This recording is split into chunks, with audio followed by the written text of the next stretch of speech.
Hi, very good morning and a warm welcome to the second session on basics of Java programming. And I am V. Dinesh Babu from the Department of Computer Science and Engineering of Chebrolu Engineering College. And before going to see the today's session, so let us have a brief look at the previous session, what we have studied in the previous session and what is the conclusion we have brought in the previous session. So in the previous session, we started with these two questions, but unfortunately, due to the lack of time, we are unable to complete the second question. So in the two questions we have completed, we have seen the solution for the first question, and then let us see the solution for the second question in today's session. And at the same time, if the time exists, we can see one more question related to this basics of Java programming. So in the previous session, we have seen why we call Java as an object-oriented programming language, right? So as I said earlier, any programming language which support inheritance, polymorphism, class, object, abstraction, encapsulation, these are the six main concepts. And there are some sub-concepts. So any programming language which supports all these main concepts along with the sub-concepts is called as an object-oriented programming language.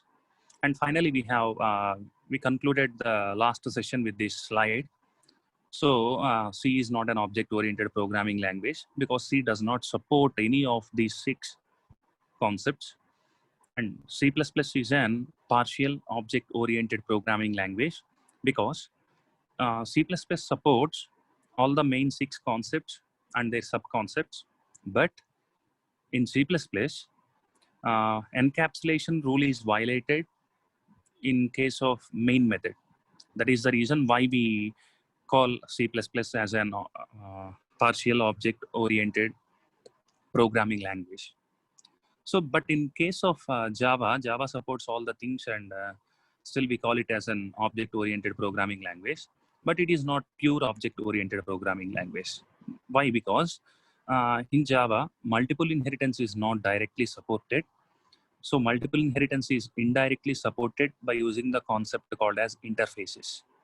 And then the name of the pure object-oriented programming language is called as ADA. ADA supports all the main six and their sub-concepts.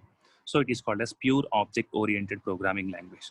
So if there are any people who don't understand this particular slide, so you can refer to the last session. In the last session, I have clearly explained each and every concept.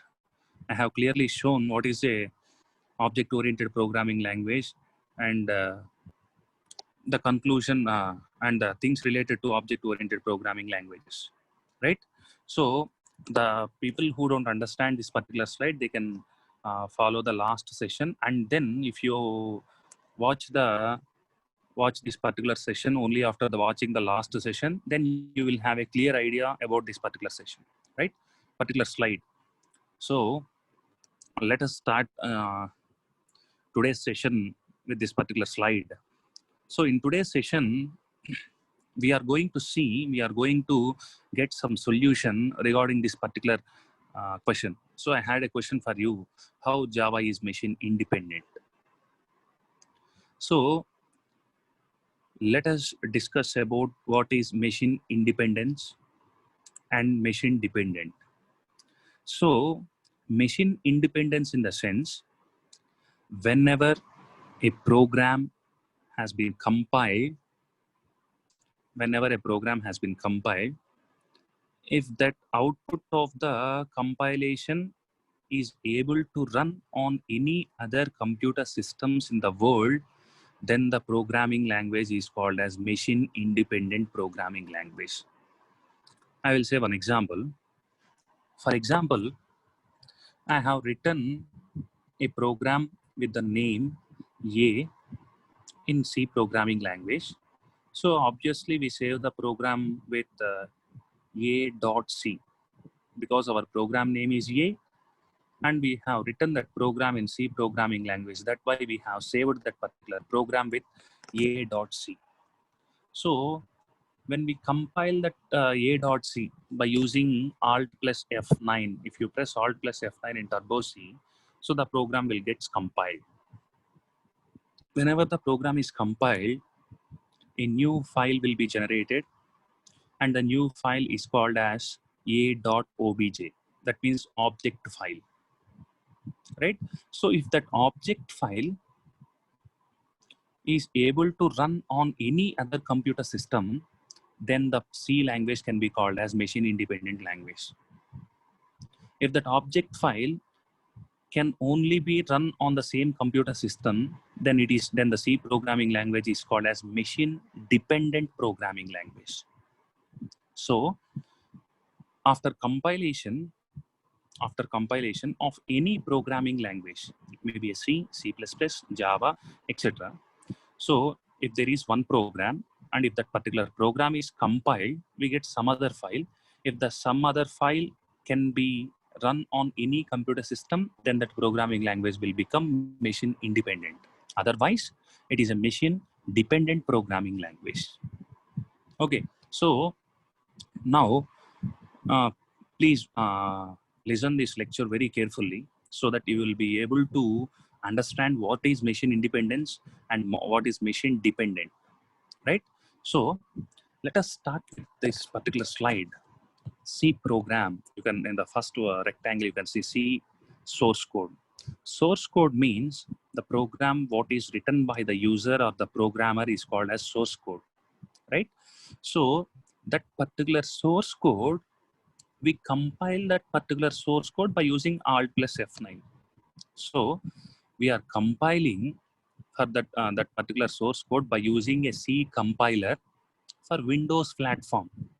So Windows platform, in the sense, there are different types of operating systems.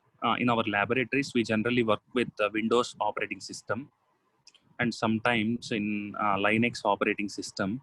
And if some people are using Apple laptops, means then they are working on Mac operating system, right?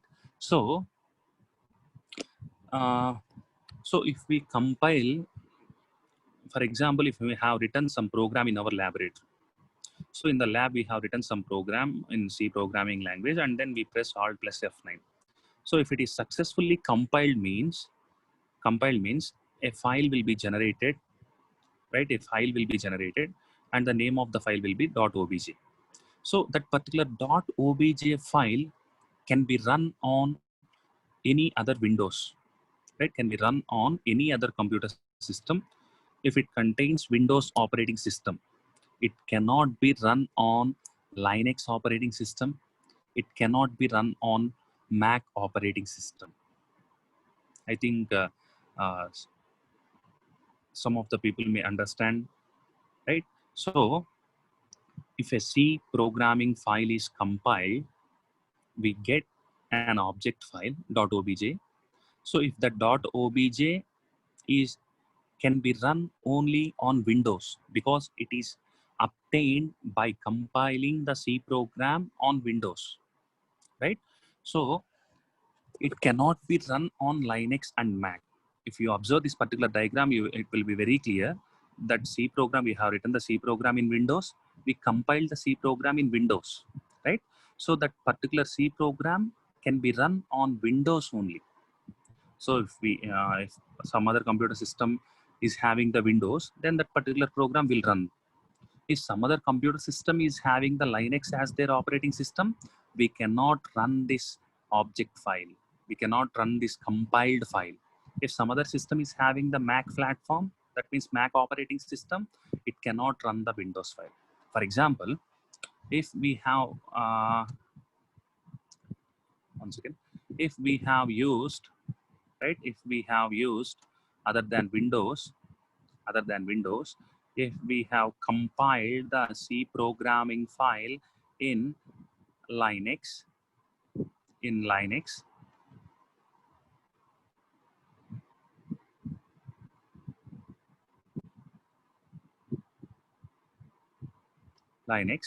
then that particular C program cannot be run in Windows but we can run that particular C program in Linux, and that particular C program cannot be run in Mac. That means if any program is compiled in C programming language, then that program can be run on the same operating system only. We cannot run that particular C program in any other types of operating systems. That means C program is completely dependent on operating system. Operating system means platform, right?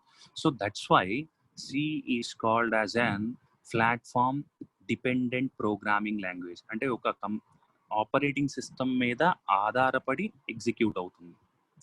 So as I said earlier in the last session also, some people came from the Telugu medium. That's why I'm explaining some of the important points in Telugu also, right? C program లో మనం ఒక programme రాసి compile చేసినప్పుడు object file అనేది ఒకటి generate అవుతుంది. So ఆ object file అనేది మనం గనక విండోస్లో జనరేట్ చేస్తే విండోస్లోనే ఎగ్జిక్యూట్ అవుతుంది, లైనెక్స్లో జనరేట్ చేస్తే లైనెక్స్లోనే ఎగ్జిక్యూట్ అవుతుంది, అంతేగాని వేరే ఏ ఆపరేటింగ్ సిస్టంలో కూడా ఎగ్జిక్యూట్ అవ్వదు. సో నేను ఇక్కడ ఇచ్చినటువంటి డయాగ్రామ్లో సి ప్రోగ్రామ్ ఒకటి రాసాం, దాన్ని కంపైల్ చేసాం. దేంట్లో కంపైల్ చేసామంటే విండోస్లో కంపైల్ చేసాం. విండోస్ ఆపరేటింగ్ సిస్టమ్ మీద బేస్ అయ్యి కంపైల్ చేసాం. కంపైల్ చేసిన తర్వాత అలా కంపైల్ అయినటువంటి ఫైల్ అనేది ఓన్లీ విండోస్ ఆపరేటింగ్ సిస్టమ్ మీద మాత్రమే వర్క్ అవుతుంది. It will not work on Linux operating system, it will not work on Mac operating system. That means C programming language is depending upon operating system. Operating system ante platform. That means C programming language is a platform dependent language, right? So here you can see there are two boxes with blue and green color. C compiler on Windows platform generate .exe file after compilation, which only understands Windows platform. Linux and Macs do not understand the .exe. So C code compiled on Windows platform do not work on Linux and Mac platform. If you observe, here we get a .exe file. So Windows can only understand .exe. Okay, now Linux will understand .out. If here we have a Linux platform means it will generate .out. That .out is only understood by the Linux. It will never .out cannot be worked out in Windows. We cannot work .out in Mac. If we want to work with Mac, we have .dmg file. We need .dmg file. So that is the main difference, right? So coming to the next slide. So what happens in Java? We decide that C programming is a machine dependent programming language. The same thing is for C++ also. Same thing is for C++ also. So in C++, we write a program and we save the program with .cpp. For example, we have written a program called A. If it is a C program, we save the program as a.c. And if it is a C++ program, we save the program as a.cpp, right? And if we compile that CPP program, in Windows, so it can only be run on Windows operating system. That CPP file can be run on only Windows operating system. We cannot run that particular file on Linux or Mac. That means C++ is also a machine dependent programming language. That is the case what is happening in case of C and C++, right? So let us have a look at Java programming language. So in Java, the program is saved with .java extension. So in C, we save the program as a.c. In C++, we save the program as a.cpp. In Java, we save the program as a.java, right? So we have to save the program with the language name extension. If it is C, we have to use .c. If it is CPP, we have to use .cpp. If it is Java, we have to use .java, right? If it is a parallel programming language, we have to save .pl or .perl. And then if it is HTML, we have to use .html, similar, right? So any program which have been written we have to compile that program. So it is the program which was represented in the orange color. It is a program what we have written, and that particular program needs to be compiled. So here Java program will be compiled by using a command called as javac. Right? There is one command when we want to compile the Java program, we have to use a command called as javac. So when we compile this program, so the compiler will generate an output, right? The compiler will generate an output. That particular .java file will be converted into .class file. So in .java file, the things which are written in the .java file is called as complete Java program. So complete Java program will be there in .java file. And if we compile the .java file by using a javac compiler, it will be converted into bytecode. And it is saved in a file called as .class file. Now, this bytecode cannot be understood by the Windows or Linux or Mac. It is not understood by even Windows or even Linux or Mac. It is only understood by the JVM. JVM, the full form of JVM is Java Virtual Machine. So this bytecode is understood by the JVM, right? So if Windows is having the JVM, we can run this bytecode. If Linux is having the JVM, we can run the bytecode. If Mac is having the JVM, we can run the bytecode. That means if it is compiled in any other operating system, it will, if it is compiled in Windows, if it is compiled in Linux, if it is compiled in Mac, it will generate a bytecode. And that bytecode is not dependent on Windows or Linux or Mac. That bytecode is dependent on JVM. If Windows is having the JVM means we can run the Java program. If Linux is having the JVM means we can run the Java program. If Mac is having the JVM means we can run the Java program. So here our Java program is converted into bytecode, and that bytecode is executed by the JVM present in Windows or Linux or Mac. That means this Java code is not machine dependent. It is machine independent. It will never depends upon an operating system. It will run on any operating system, right? So if you observe here, our C programming is completely converted into machine level language. That is why it is only able to run on Windows. If it is a Linux platform, then it is able to run on Linux. It will never be executed on Windows or Mac. But here, our Java program is converted into bytecode. That bytecode is understood by the JVM. So any operating system which is having the JVM can run the bytecode, right? So I will show some, I will give some clarity regarding what I have said to you in the last two slides by using the next two slides. See here. So let us see, we are working with Windows, right? So here in Windows, we save a C program as a.c. It is our program. It is in high level language. High level language means it may contain void main, it may contain int a comma b comma c, it may contain a for loop, it may contain get ch, etc. So those all things are called as high level language, right? It is our program. So if we press Alt plus F9, right? If we press Alt plus F9 on this particular code on our program, then it will generate an object file, that is a.obj. So this file will be generated after compilation. This file will be generated after compilation. So after compilation, we get a.obj. So this particular obj file contains machine level language. OBJ file contains machine level language.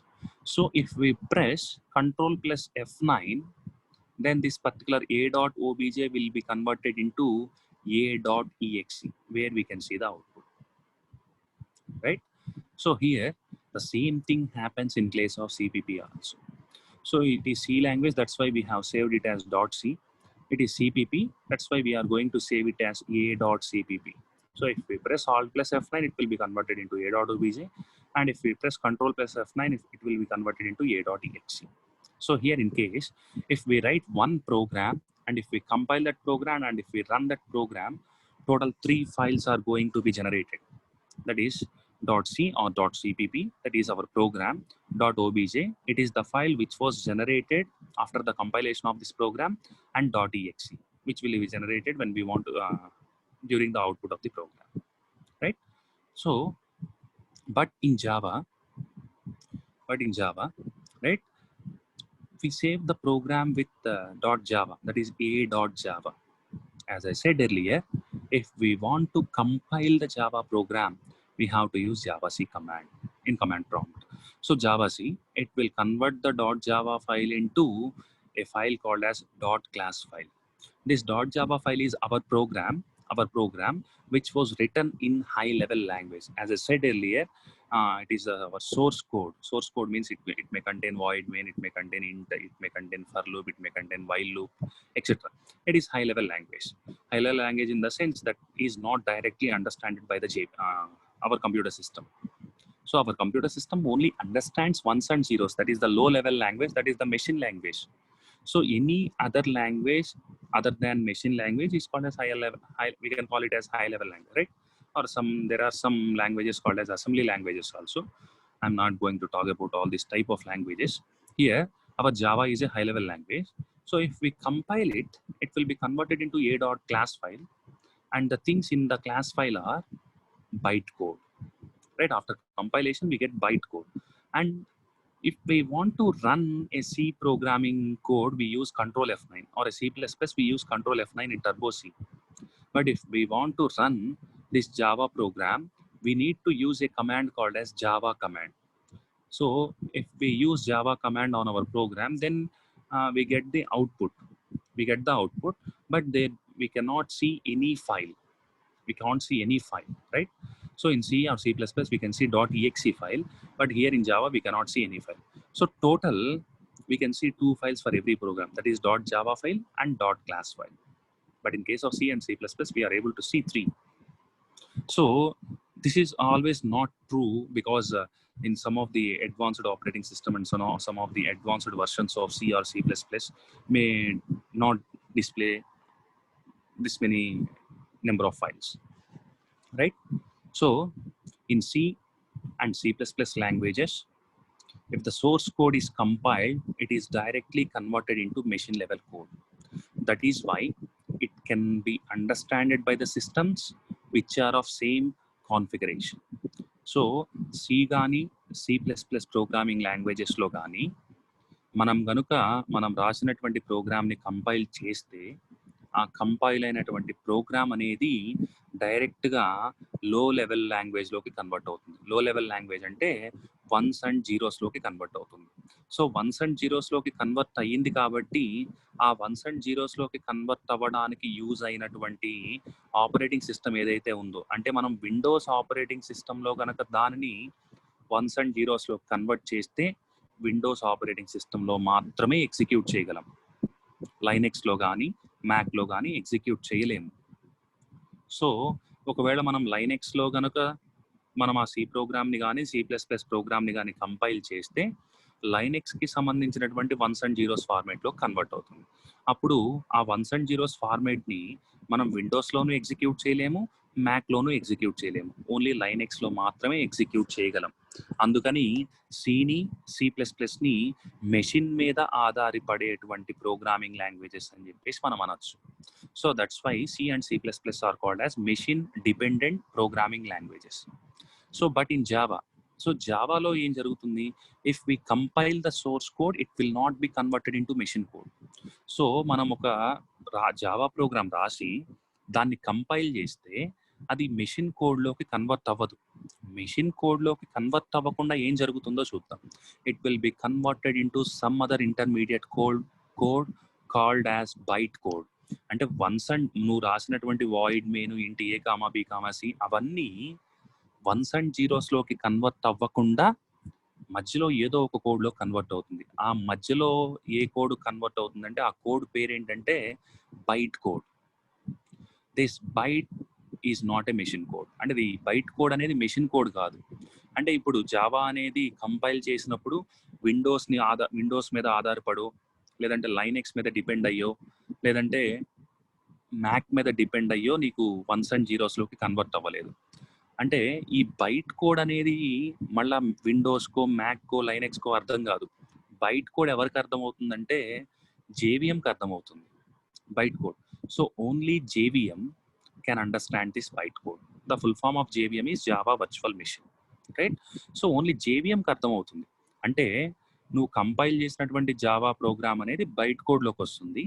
ఆ byte code అనేది నీకు ఏ operating సిస్టమ్కి అర్థం కాదు. Byte code అర్థం చేసుకునే వాళ్ళు ఎవరంటే జేవిఎం. సో ఇప్పుడు నీకు విండోస్లో జేవిఎం ఉన్నా ఆ బైట్ కోడ్ని రన్ చేస్తుంది, లైనెక్స్లో జేవిఎం ఉన్నా ఆ బైట్ కోడ్ని రన్ చేస్తుంది, మ్యాక్లో జేవిఎం ఉన్నా ఆ బైట్ కోడ్ని రన్ చేస్తుంది. అంటే ఇక్కడ నువ్వు జనరేట్ చేసినటువంటి బైట్ కోడ్ అనేది విండోస్ మీదో, లైనెక్స్ మీదో, లేదంటే మ్యాక్ ఓఎస్ మీదో డిపెండ్ అవ్వట్లేదు. ఓఎస్ అంటే ఆపరేటింగ్ సిస్టమ్. డిపెండ్ అవ్వట్లేదు. డిపెండ్ అవ్వకుండా నువ్వు రాసినటువంటి బైట్ కోడ్ అనేది జేవిఎం మీద రన్ అవుతుంది. అంటే నువ్వు రాసినటువంటి బైట్ కోడ్ అనేది ఏ ఆపరేటింగ్ సిస్టమ్ మీద డిపెండ్ అవ్వట్లేదు కాబట్టి మనం జావా ప్రోగ్రామింగ్ లాంగ్వేజ్ని మెషిన్ ఇండిపెండెంట్ ప్రోగ్రామింగ్ లాంగ్వేజ్, మెషిన్తో సంబంధం లేకుండా ఎక్కడైనా సరే ఎగ్జిక్యూట్ అవుతుంది అని చెప్పేసి చెప్తున్నాం. అందుకని మెషిన్ ఇండిపెండెంట్ ప్రోగ్రామింగ్ లాంగ్వేజ్ అని చెప్పేసి అంటాం జావాని, right? So let us move to the next slide. Vora. So the full form of Vora is write once, run anywhere. That means we can write the Java program once, and if we compile the Java program, we get .class file, and that .class file can be run on any other operating system which is having this JVM. So that is why we can say Java can be write once and run anywhere. We can write the program in any one of the platform, and we can run the program in any other different types of multiple types of platforms. That is why we can call it as write once and run anywhere. So we still have some more time. So let us look at my next question. So let us move to the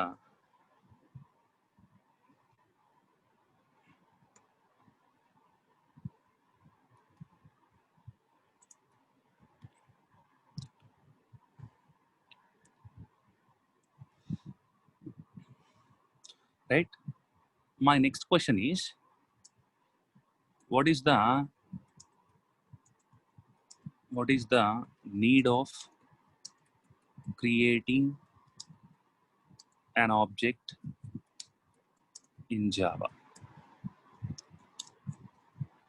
What is the need of creating an object in Java? అసలు జావాలో మనం object అనే దాన్ని మనం ఎందుకు create చేయాల్సి వస్తుంది, right? So let us find the solution for this particular question, right? So before going to that question, so I want to show one simple Java program, right? I want to show one simple Java program, right?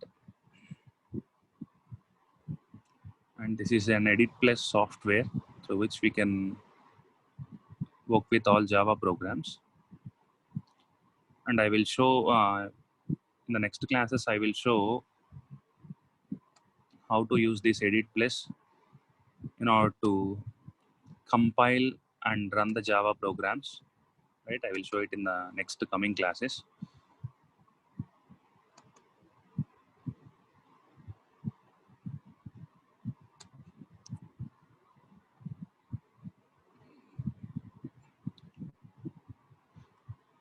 If we want to work with this Java programs, and if we want to compile the Java programs and run the Java programs in Edit Plus software, we need to create we need to create different tools. That is, in order to compile the program, we need to add one Java C tool, Java C, and then in order to run the Java program, we have to use Java.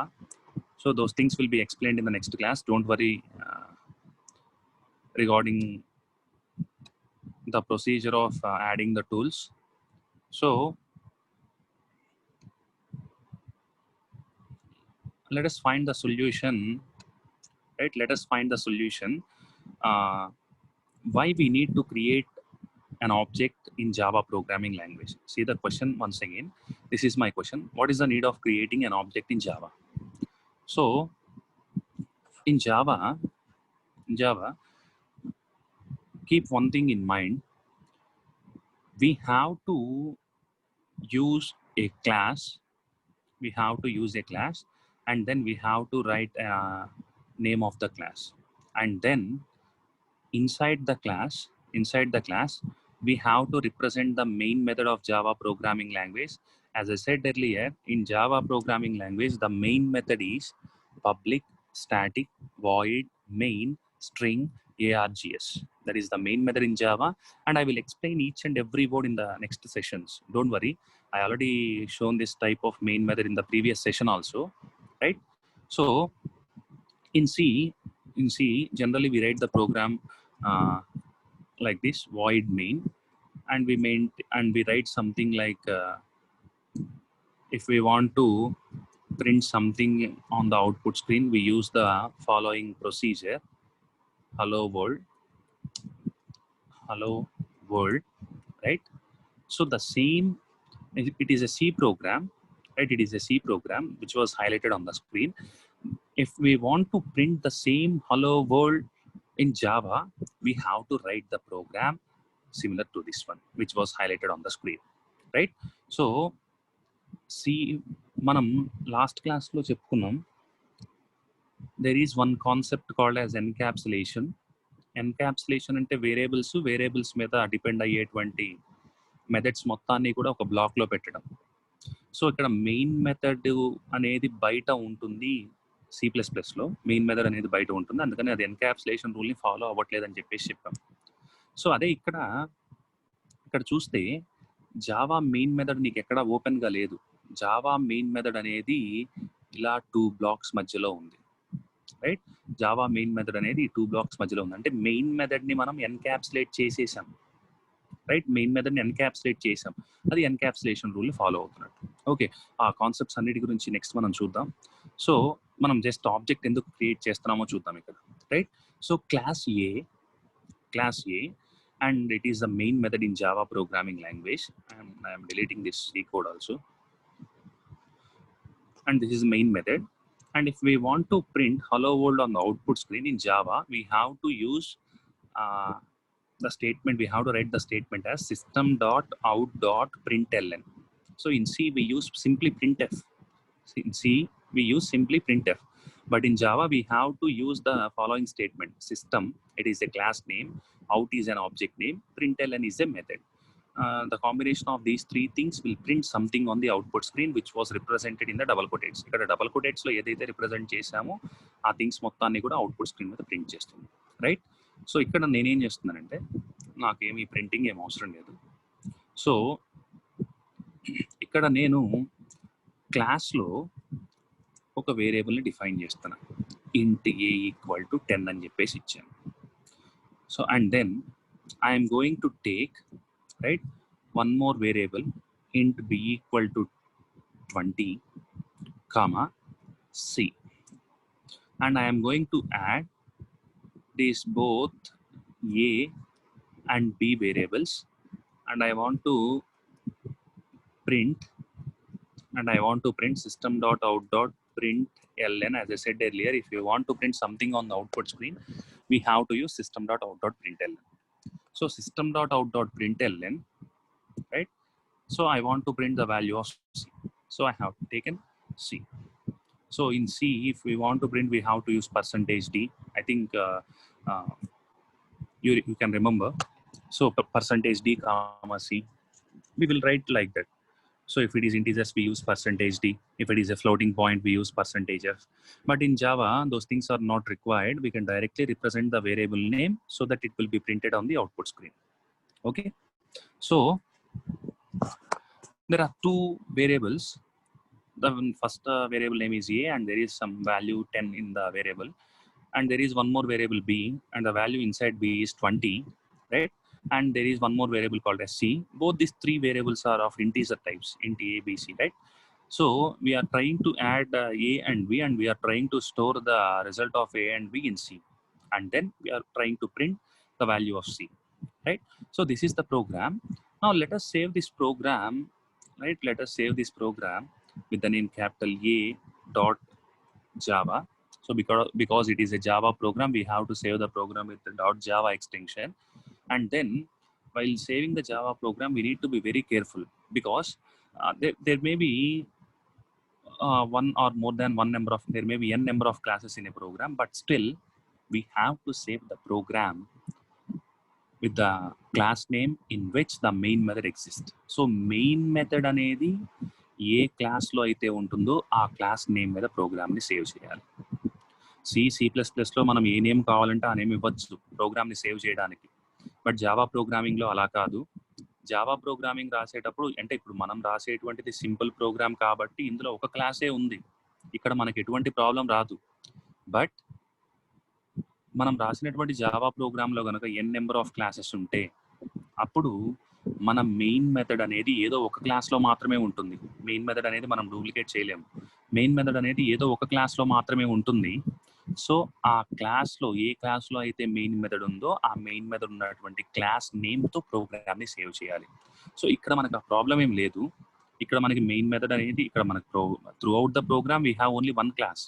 So we can save the program with a.java. You can see the program is saved with a.java. So after saving the program, we need to compile the program. So I have compiled the program, right? So if you observe the program is not successfully compiled. The program is not successfully compiled. So you can see at line number 7, there is one error, compile time error. Non-static variable a cannot be referred from a static context. అంటే static కాంటెక్స్ట్లోకి ఒక non static variable అయినటువంటి ఏని తీసుకురాలేము అని చెప్పేసి చెప్తుంది. Okay, so line number 7, it is line number 7. ఇది line number 7. Line number 7లో C equal to A plus B అన్నాం. సి అంటే మనకి ఇక్కడ డిఫైన్ చేసాం. అంటే చూడండి, ఇక్కడ మనకి స్టాటిక్ అనే కీవర్డ్ ఉంది. అంటే ఇక్కడ నుంచి ఇక్కడ దాకా మొత్తం కూడా ఇది స్టాటిక్ బ్లాక్. అక్కడ హైలైట్ చేస్తున్నది మొత్తం కూడా స్టాటిక్ బ్లాక్. సో బి అనేది స్టాటిక్కే, సి అనేది కూడా స్టాటిక్కే. C equal to A plus B అన్నప్పుడు నీకు ఏ దగ్గరే ప్రాబ్లం వస్తుంది. ఒకసారి చూస్తే ఏ దగ్గర నీకు ప్రాబ్లం చూపిస్తున్నారు, రైట్? ఏ దగ్గర చూపిస్తున్నారు అంటే ఏ అనేది ఏంటి, ఏ అనేది స్టాటిక్లో లేదు. ఓకేనా? ఏ అనేది స్టాటిక్లో లేదు, ఏ అనేది స్టాటిక్కి బయట ఉంది.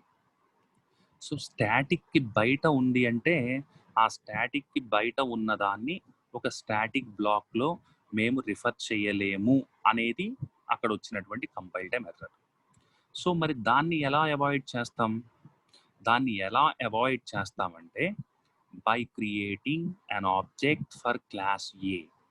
సో అంటే ఇక్కడ ఏం చేస్తామంటే మనం A space OBJ equal to new A అని చెప్పేసి రాస్తాం.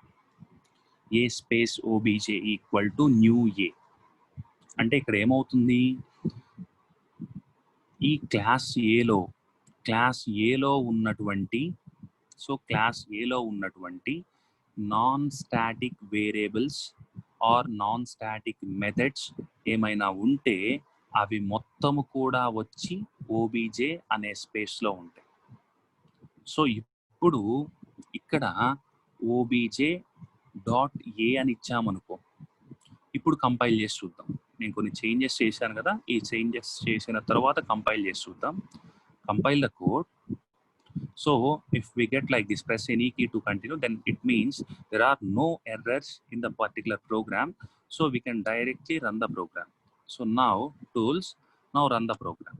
If you run the program, we got the output as 30 because the value of A is 10 and B is 20. 10 plus 20 equal to 30, and we print the 30 value at the output. So now the program has been successfully executed. So what is the need of creating an object, right? So what is the need of creating an object? So in order to move the non-statical elements, non-statical elements means variables and methods,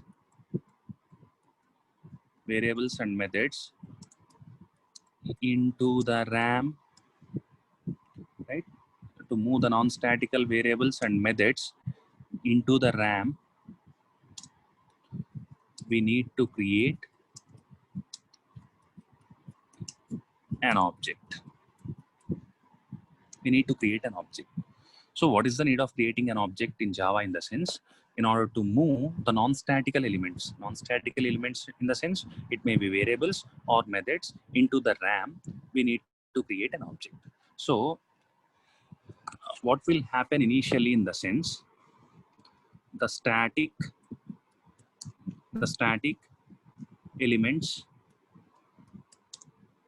elements will be in the RAM directly. The static elements will be in the RAM directly, so that they can be executed.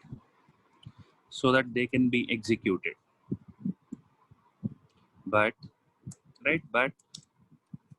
in order to execute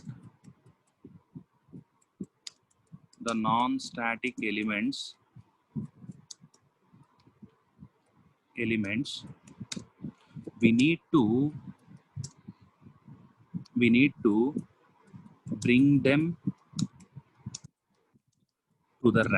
we need to bring them to the RAM. Right? So the need of creating an object in the Java is in order to move the non-statical elements into the RAM. What is the need of moving the non-statical elements into the RAM? So if we want to execute the non-statical elements, so in the program, we want to access A. So A is not a static variable because A is not present in the static block. A is a non-statical variable. There is no static keyword here. A is a non-statical variable. So if we want to bring A into the RAM in order to execute it, we need to create an object. And it is the syntax of creating an object in Java. So we are trying to create an object for class A. That's why we have mentioned A here. And our object name is obj. We can have any other names here. And if we want to create an object, we need to use a keyword called as new keyword. It is very, very important, right? New keyword. And we want to generate an object for class A. That's why we have mentioned A space obj equal to new A. If we want to create an object for class B, we can write the statement as B space some object name equal to new uh, one second, new B. And similarly, if we want to create an object for class X, X space obj equal to new X. So this is how we can create objects for any class. So here, what happens when we create an object?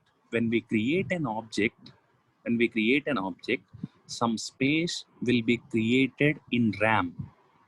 So in RAM, some space will be created, and in that particular space, the non-statical variable will occupy that particular space. So if we want to access that non-statical variables and methods, we have to use the name of the object. Here the name of the object is obj, right? Initially B comma C are in RAM, B comma C are in RAM, and then A is moved into the RAM in the space called obj. So in order to use this A variable, we have to use it as obj.a, right? Right, I will show one slide regarding this one. So let us see this particular slide. See the particular slide. So it is the complete diagram of RAM. So the RAM was divided into two types: context of the class, instance of a class, right? So in the context of a class, there are two things. There is one variable with the name B, and the value stored in that variable is 20, and 4 bytes of space was allocated for B. And there is one more variable called as C, and there is no value in C. By default, there will be 0, that I will talk to you later. So by default, it will be 0, but initially there is no value in C, and the C occupies a memory of 4 bytes, right? On the other side, the name of this complete space is called as object, and for this space there is no name, and here the name of the complete space is obj, and in this obj there is one variable called as a, and the value in that variable is 10, and the space occupied by the a is 4 bytes of memory. So here let us bring back our program what we have written in the edit plus. So let us bring back to these two things. Let us compare these two things in order to, right? Let us compare these two things.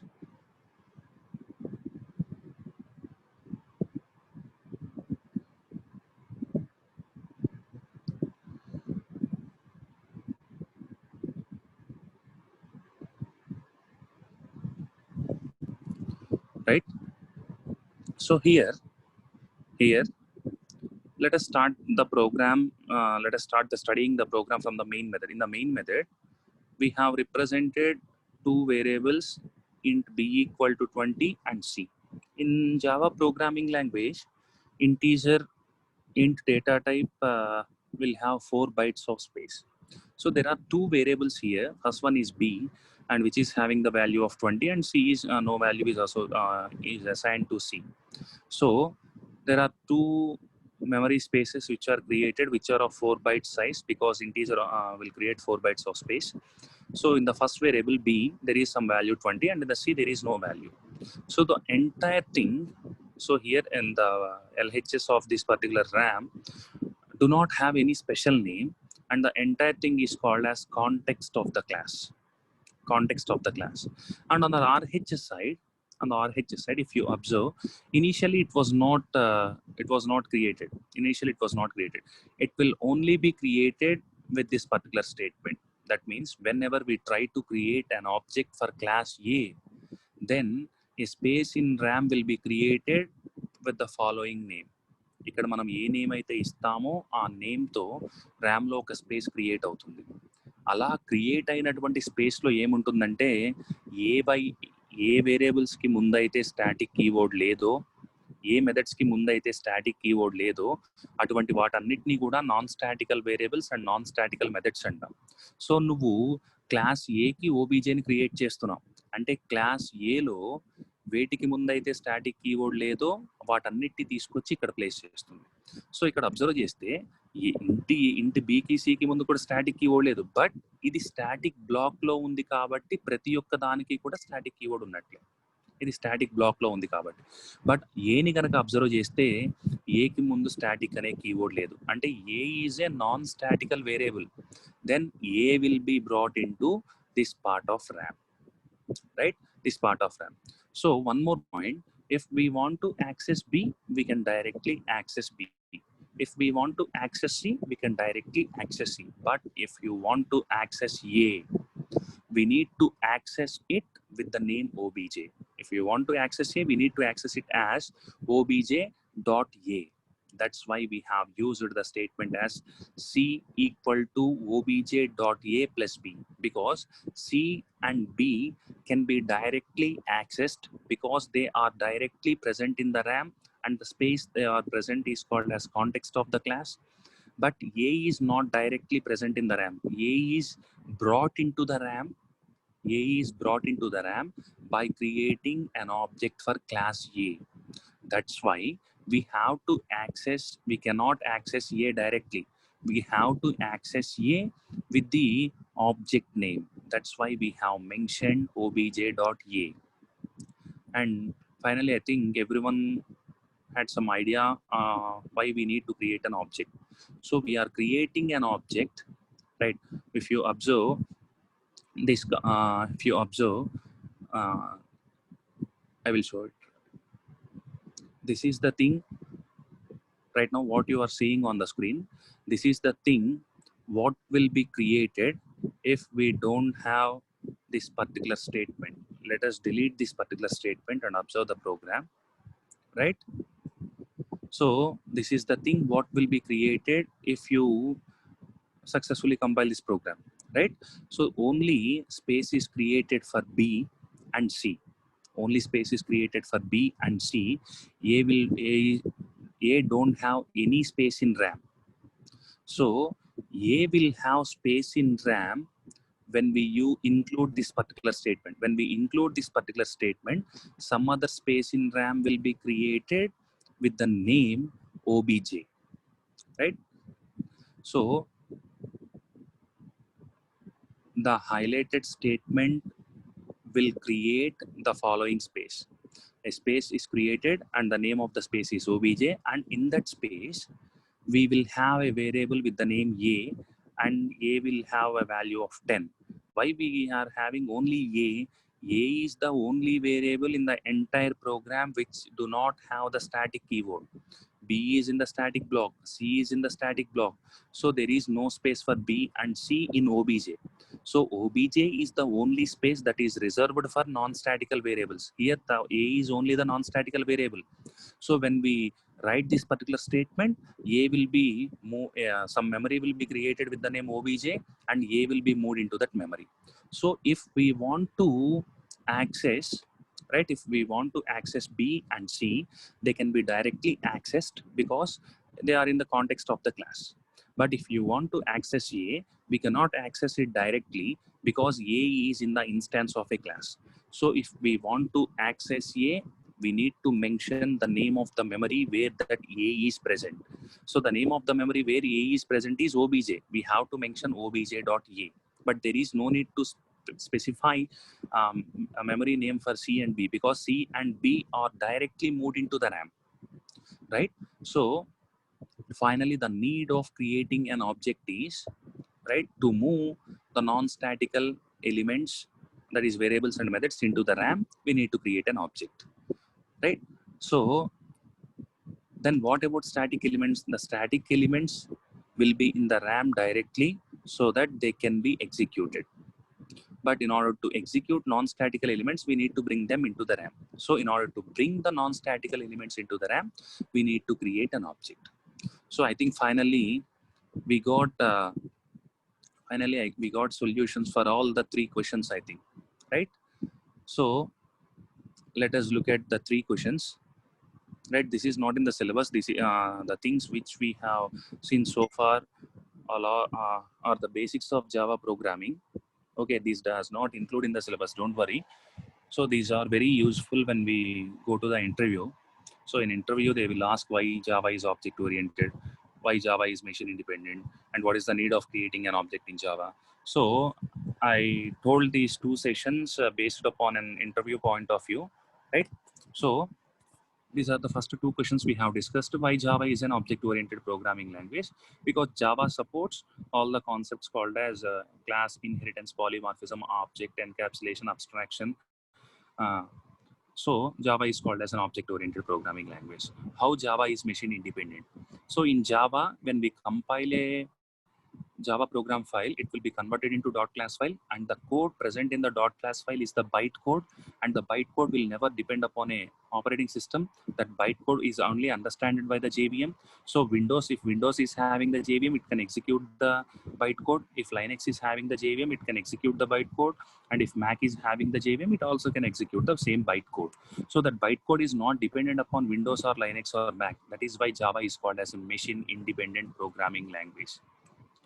And right, and our third question, third question is here. What is the need of creating an object? So in a program, there are two parts, static part and non-static part. So the static part will be moved into the RAM directly so that we can execute the static part. So the non-static part will not be moved into the RAM directly. So in order to bring that non-statical variables and methods into the RAM, we need to create an object. So the static context can be referred directly. We can refer the directly. If you observe the program, B and C variables are written directly. But if we want to refer the non-static context, we need to use the object name. So you can see the example in the program. If we want to refer the A, we did not write the A directly. We wrote the A as obj.a. So I think with this, I am going to close today's session. I think most of you are having, I think most of you are got some confusion regarding this one. Don't worry, we don't enter into the syllabus, right?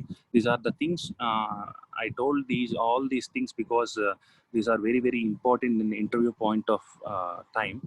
In interview, they will go by asking all these type of questions. So I covered all these things in these two sessions, and from the next session onwards, we can start our syllabus, right? So some of the syllabus topics are also a little bit covered in these two sessions. And if you have any doubts, please ask the doubts. So if you don't understand any concept regarding to these two sessions, right, please comment in the comment box or please text me. I will answer so that you can learn the Java very well. So Java is, I already told in the last session also, if you learn Java and if you are perfect in core Java, then the advanced Java will be very easy. And if you got these two things, you will get, surely you will get a job of minimum 20 to 30,000 in present day, right? So please learn Java perfectly, and please listen to all the sessions carefully, and please practice each and every program, and I will show how to run the programs in your laptops or mobile phones. In mobile phones, there are multiple number of sites and multiple number of apps. You can download them and you can write the Java programs, right? So please, if you have any doubts regarding these two sessions, you can just leave the comment or you can just text me. And I hope you got some enough knowledge regarding these two sessions. And I thank each and everyone for listening my entire lecture. And thank you very much, and thanks a lot. And we will meet in the next session. Thank you.